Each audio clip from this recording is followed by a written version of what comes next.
Epístola aos Hebreus, capítulo de número 11. Aos Hebreus, capítulo de número 11. Hebreus, capítulo de número 11. A partir do versículo 1, temos uma palavra de Deus aqui para as nossas vidas. Hebreus 11, versículo de número 1 a seguir. Quem já encontrou, diga amém. Amém. Amém. Estou vendo que alguns levantaram, outros ficaram sentados. E agora? Vocês que sabem, quer ficar em pé ou sentado? Vamos lá, hein? A partir do versículo de número 1 diz assim a palavra de Deus. Ora, a fé é o firme fundamento das coisas que se esperam e a prova das coisas que não se veem. 2. Porque por ela os antigos alcançaram testemunho. 3. Pela fé entendemos que os mundos, pela palavra de Deus, foram criados, de maneira que aquilo que se vê não foi feito do que é aparente. Acho que até aqui está bom. Nós vamos fechar os olhos. Senhor, fale conosco nesta noite. Revela a palavra aos nossos corações. Revela, Senhor, através do Teu Espírito Santo, o Teu querer para as nossas vidas. Que nós sejamos instruídos e orientados por Ti, Senhor. Em nome de Jesus. Amém. Vamos aplaudir Jesus bem forte. Amém, queridos? Você pode aplaudir Jesus? Glória a Deus.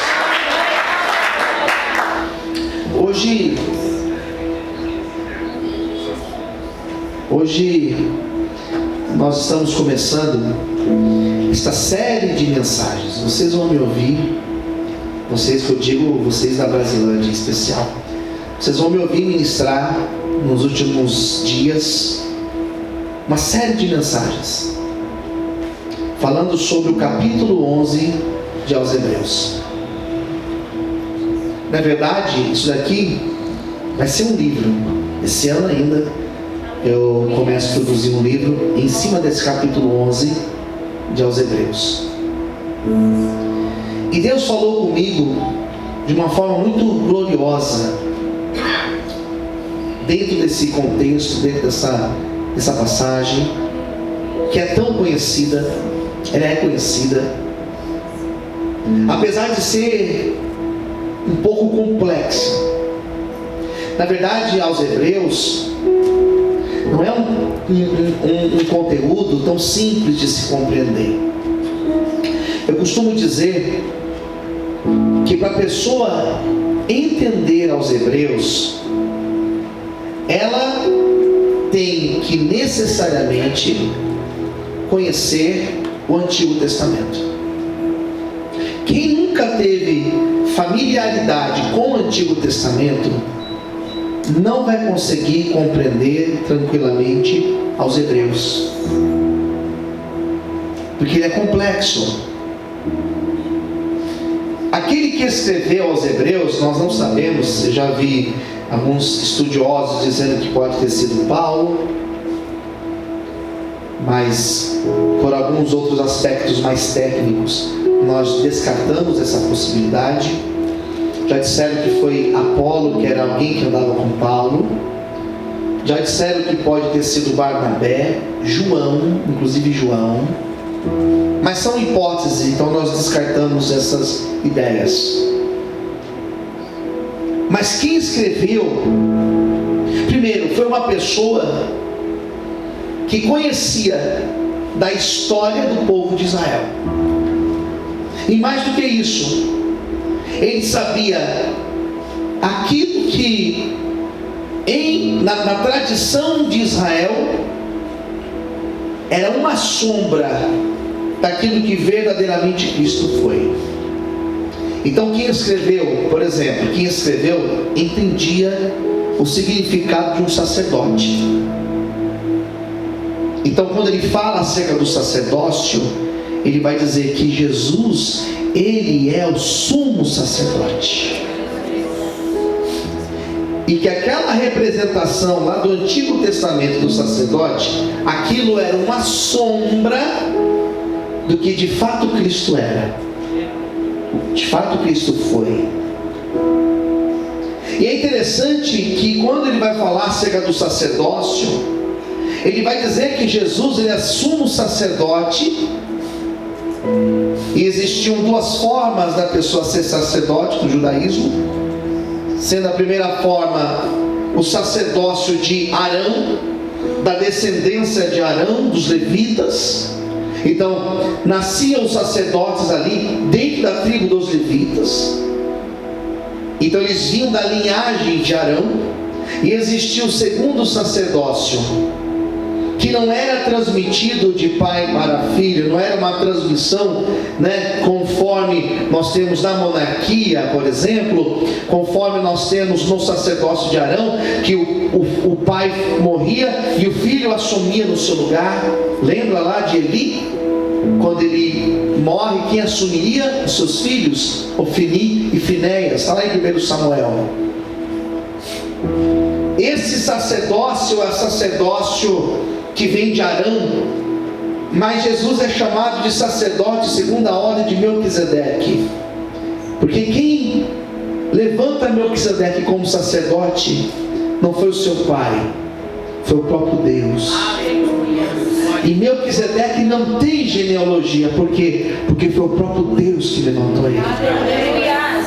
Então o autor aos Hebreus sabia disso, ele sabia dessas informações.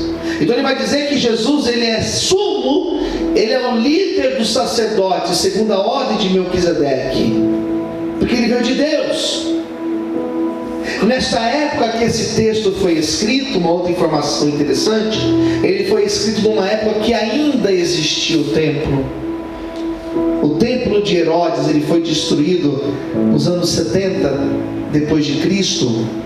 Quando ele escreve esse texto, ele escreve para uma população, ele escreve para pessoas que sabiam que o templo existia, que os rituais eram feitos no templo, mas que Jesus era maior do que o templo e maior do que qualquer ritual que era oferecido no templo.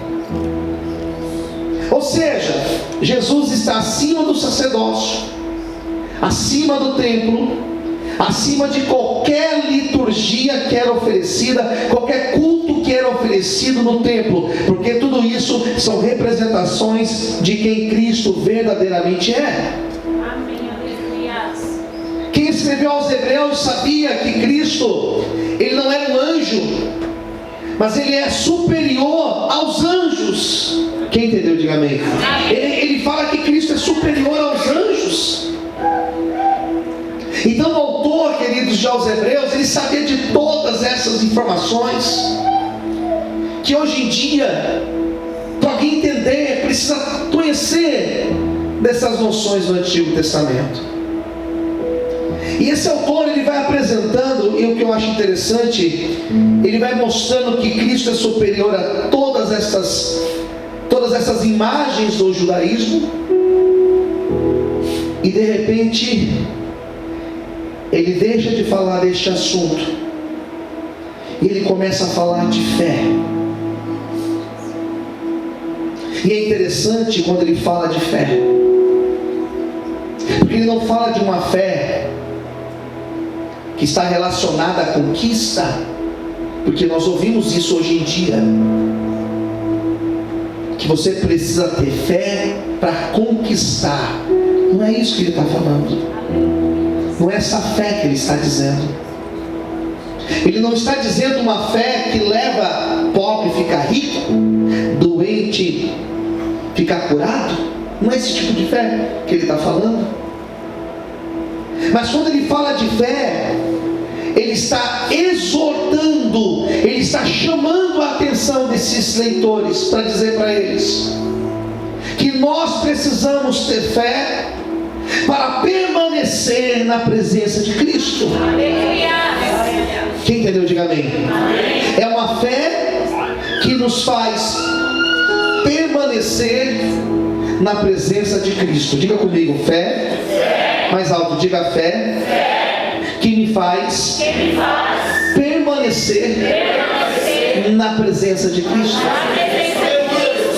É uma fé que nos leva à perseverança. Quem entendeu, diga amém. Perseverança é uma fé que nos leva à lealdade.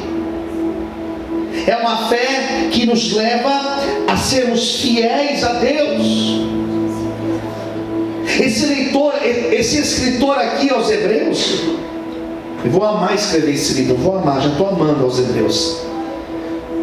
Ele está escrevendo para pessoas que estavam passando por perseguições. Ele está escrevendo para pessoas que estavam deixando de congregar. São poucos textos no Novo Testamento que falam isso, que nós devemos congregar assim, que nem nós estamos aqui agora, como igreja. São poucos textos, e um dos textos está aqui, Hebreus. Se não estiver enganado, no capítulo 10, que ele vai falar: não deixe de congregar, como muitos têm deixado. Ou seja, ele está escrevendo para pessoas que estavam passando por dificuldades, e eles estavam deixando, eles estavam pendurando as suas harpas, eles estavam abandonando o barco da fé, eles estavam deixando a caminhada. Então ele começa a falar de homens que estavam abandonando a obra, deixando a obra. Por quê? Porque a luta estava grande demais. Nós estamos passando por uma época, e recentemente eu participei de um debate para falar sobre isso, que nós estamos passando por uma época que não é uma época de avivamento. Não espere avivamento. Nós não estamos numa época aguardando avivamento, nós estamos numa época aguardando o esfriamento, a apostasia. A característica da igreja dos últimos anos, dos últimos dias na terra, não é de uma igreja avivada, é de uma igreja que está passando por um processo de esfriamento espiritual. Exatamente o diagnóstico que nós fazemos hoje. E eu não estou julgando, eu não estou pregando por aquilo que eu vivo aqui nessa igreja. A minha visão não é de quem está vendo aqui só essa realidade. Eu falo de uma realidade geral, queridos. O que nós temos visto são pessoas deixando, são pessoas com outras motivações para estarem na igreja ou na presença do Senhor. Nós estamos passando por um processo onde muitas pessoas estão sem compromisso com Deus. Era assim que eles estavam vivendo. Então ele começa a falar de fé. E quando ele começa a falar de fé, primeira coisa, ele vai explicar o que é fé. Capítulo 11, versículo 1, coloca lá, aqui. Ele explica o que é fé. E a primeira coisa que ele vai dizer é que a fé é o firme fundamento das coisas que se esperam. Fé fala de esperar. Posso ouvir amém? Amém. Segundo lugar, é a prova das coisas que não se veem. Fé fala de coisas que nós não estamos vendo. Quando nós falamos de fé, o autor está dizendo que são coisas que nós esperamos. Expectativa, estamos esperando. E nós não estamos vendo, mas acreditamos. Quem entendeu, diga amém. Ele fala isso de fé. E eu não vou mergulhar nesse caminho aqui, porque eu demoraria muito. Mas é interessante que quando ele fala isso, ele apresenta uma galeria de nomes que são chamados dos heróis da fé. E quando ele fala dos heróis da fé, ele vai citar uma relação de nomes. Aqui está, no capítulo 11. E cada dia eu vou pregar um desses nomes aqui. Vou falar de Abel, vou falar de Noé, vou falar de Enoque, eu vou falar de cada um deles. Cada um deles. E quando ele fala de fé, ele fala desses homens que se relacionaram com Deus através da fé. Posso ouvir amém, queridos? E o que Deus quer de mim e de você nessa noite é que nós possamos criar um relacionamento baseado na fé, na presença dEle. O Senhor, Ele quer renovar a minha fé e a tua fé nessa noite, em nome de Jesus. Você pode aplaudir o Senhor, aleluia. Você pode dar glória a Deus. Então ele vai citar exemplos. Então ele conhecia esses exemplos. Ele conhecia quem foi Enoque. Talvez você nunca tenha ouvido falar de Enoque. Ele conhecia quem foi Abel. Talvez você nunca ouviu nada falar acerca de Abel. Ele conhecia de Noé. Ele cita aqui uma mulher que era prostituta e que ela se converte, uma mulher chamada Raabe. Ele cita Jefté. Talvez você nunca ouviu falar de Jefté. Ele cita Gideão. Ele cita Sansão. Mas pastor, Sansão não foi um camarada que errou? Errou, mas é citado aqui. Tem um porquê. Posso ouvir um amém, queridos? Tem um porquê. Ele cita Abraão. Ele cita Isaac. A Bíblia fala tão pouco de Isaac. Mas por que ele põe Isaac aqui nesse meio? Ele fala de Jacó. Mas Jacó não foi aquele que enganou? Foi. Mas por que ele cita aqui? Tem um porquê. Então quando o autor apresenta esses nomes, ele está dizendo homens e mulheres que tiveram um relacionamento com Deus, que estavam passando por provações, que estavam passando por perseguições, que estavam deixando de congregar, que estavam deixando de buscar a Deus, que estavam deixando de fazer a obra de Deus por causa das dificuldades. E de repente o autor fala: não é hora de parar, não é hora de você desistir, é hora de você continuar, porque o mesmo Deus que usou Abel, o mesmo Deus que usou Noé, o mesmo Deus que usou Abraão, que usou Moisés, Ele quer usar cada um de nós na presença dEle, aleluia. Será que você pode aplaudir o Senhor nessa noite, aleluia? Posso ouvir amém, queridos? Então, duas características importantes desse povo que estava recebendo esta carta. Primeiro, era um povo perseguido. Fala para o seu irmão do lado: esteja pronto.